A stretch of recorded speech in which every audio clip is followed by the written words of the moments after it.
All right, everybody. Hi, good evening. This is Dr. Marion McNabb, and thanks for joining in to Made by Marion, my art channel where we delve into unique, fun, and weird, interesting art projects. So, thanks for joining me on my creative discovery. And tonight, we are going to do a meditative flower arranging project that I learned about a year ago. When I was visiting the Institute of Contemporary Art. So I love museum gift shops. They have the most interesting, beautiful things there. And I visited the Institute of Contemporary Art, which has a spot in East Boston and in the Seaport, about a year ago, and found this Ikebana flower arranging kit that is a special art of flower arranging in Japan. And I bought it as a way for me to meditate or decompress from the day. And I love flowers. I really want a flower garden, a little glass garden house, and a lot of flowers in the rest of my life that I grow. But until then, I was really intrigued by this new flower arranging art that I learned, Ikebana. So, today's been a long day. This week is going to be a long week, both for my United Way work and for my cannabis work. So, it's Monday. It's Monday evening. I decided to spend a little bit of time in meditation and like sort of preparation for what's going to be like a really long week. So, I decided to pick up my Ikebana flower arrangement art and put it to practice. So Ikebana it's been built off of centuries of different iterations of flower arranging, and it has some core principles to it. Very minimalist, which I appreciate, and also really based on like meditation, spirituality, and mindfulness of like what you're creating, and also integrates math and mathematical angles into the art, which, you know, I'm a scientist, so I appreciate structure and sort of an order of operations, so to speak. So let's get started. So this is a seasonal flower art, so it really tries to celebrate the season. So the flowers that I'm going to use are celebrating a seasonal change that we're going through from winter to spring, but also from February to March. And I recently bought myself a dozen of red roses from somebody who was homeless, selling them at the intersection of a highway and an exit that I frequent recently. I had some extra cash, wanted to help this person out.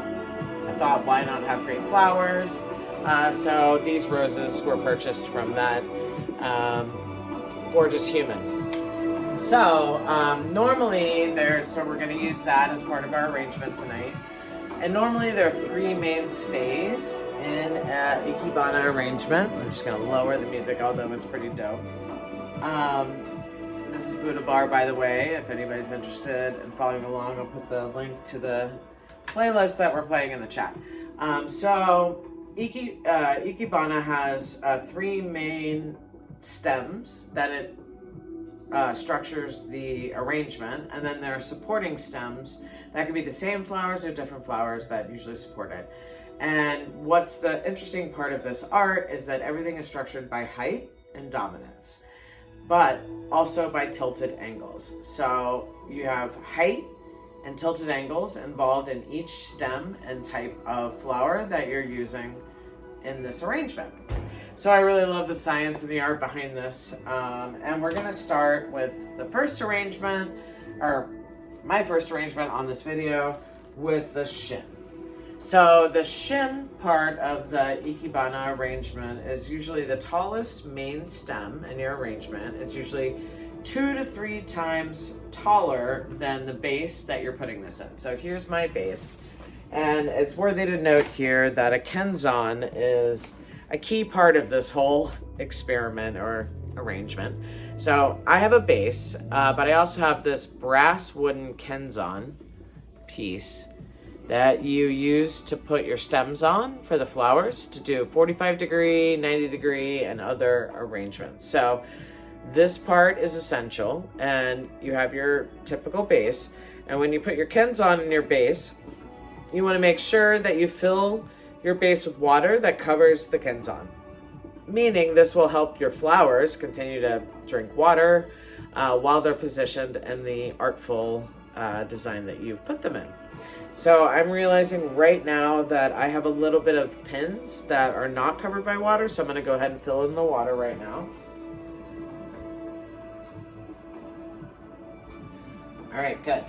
We have a kenzan base that has enough water to fill the flowers.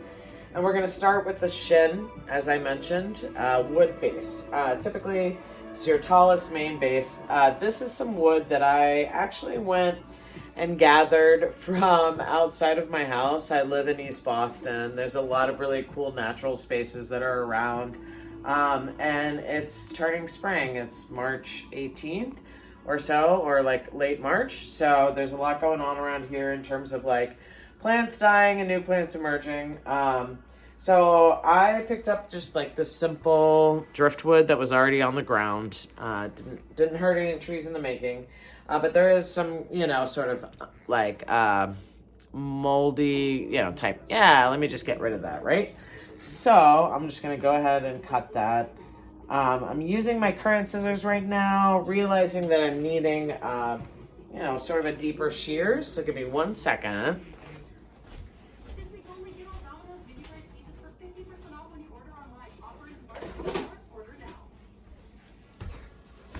All right, cool. If you know me, I have a lot of tools.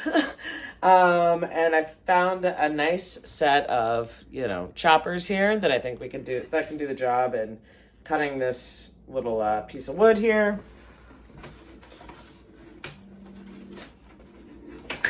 Boom, did it. Did the job just as intended. Got a clean cut. So I'm actually quite interested in keeping the length of the branches, but I'm just going to go ahead and clip them just for a little bit of cure. But notice I am doing this, I'm clipping them at a 45-degree angle. That's typically how you cut plant flowers or other things to continue to grow. And then, there's some plant nutrients you can add as well. So as soon as you cut at that 45-degree angle, the plant can uptake those nutrients a little bit more. All right, give me 1 second. I'm gonna crush this other end. This one's a little bit thicker.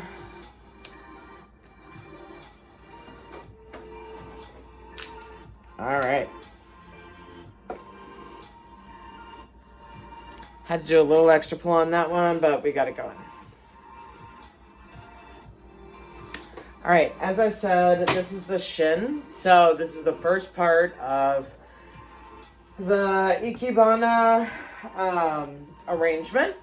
And so how this works, it should be 2 times the length and the width and the height of what the base that you're putting it in. So it's all about the base and how it works. And then you put that at a 45-degree angle, back left with the tip up. So I'm going to take my shin, and actually I'm just going to do tip up this way. I'm going to celebrate. I'm going to put that in at a 45-degree angle. This is a little bit difficult because it's more of a wood, but I got this. There we go. So you want to put it in on a 45-degree angle at back left, which is what I've done now. And this is to create the energy source, to start the energy around your flower arrangement. This is kind of why I like this so much. So the next part of this arrangement is actually a hikai. So it's shorter than the main stem, a hikai. It's really supposed to be 1/3 of the height of the shin. And it's 45-degree angle to the front. And so actually I'm going to turn this guy a little bit like this to arrange for my hikai to support the shin. So in this case, I have also been growing my own little set of roses. So I got these 3 little guys. And I'm going to choose that these are my hikai. So I'm going to go ahead and Oh, and I've already lost a little bud right here. Oh, they're so beautiful. There's no losing here. I'm gonna cut them with my knife here. I'm gonna do it up closer to the top so that they can rebud themselves. Close to the node. All right, I've lost one beautiful flower in the meantime, but never lost. All right, so I've got 2 here. They are 1/3 of the height of what I put as the shin. So this is my hikai, and I'm adding it to the forward front. This is a little bit of, oh, there we go, because I got a spear. But making sure that you can keep the flower intact, but also, there we go. Make it fit the form is an art. And I'm learning. This is like my second or third arrangement. So thanks for joining in with me. All right, then the third element that we're gonna add in right now is the jushi, which is a supporting stem, which is shorter from the main stem and shorter from this. It's a support to all of these, the jushi. So that is what I'm gonna use my rose for.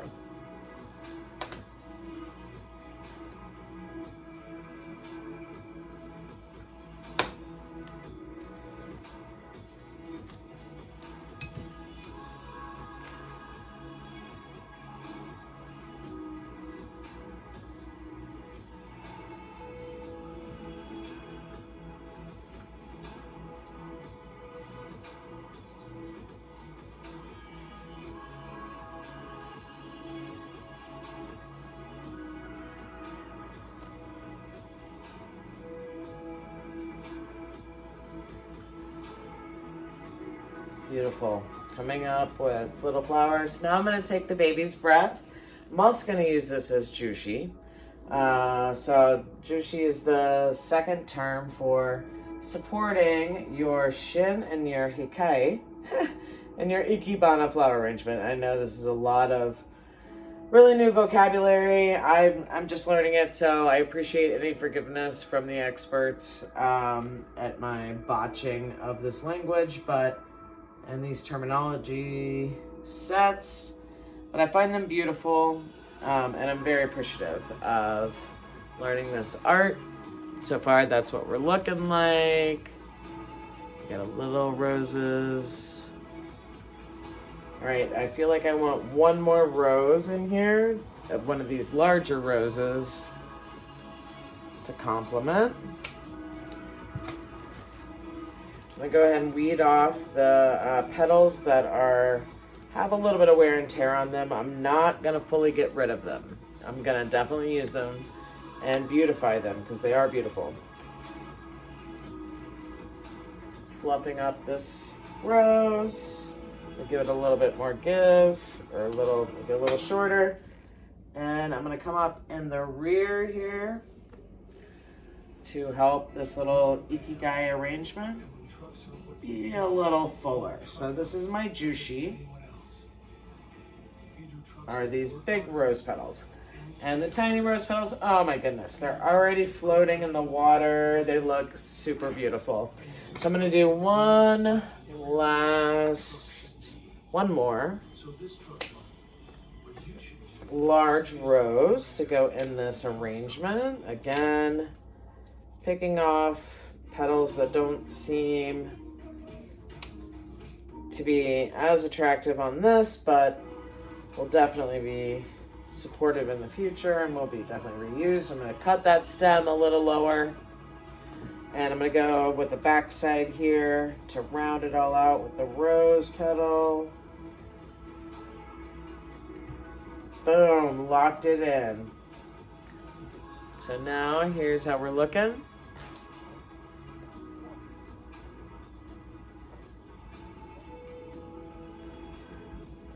My Ikebana attempt at art. All right, so now I'm gonna go back in. I'm gonna add a little bit more of the shin, which is the original material. But I'm going to do that at a 45-degree angle because all of this calls for a 45-degree angle. And then I'm also going to add another jushi. So one of the jushis, which is the supporting to the shin, these two large things, is other supporting material. So I've included baby's breath, but now also going to include some pine needles that I found, which, you know, are interesting. I'm thinking about changing the season. It's springtime now. And, you know, really if you integrate pine needles into a you know,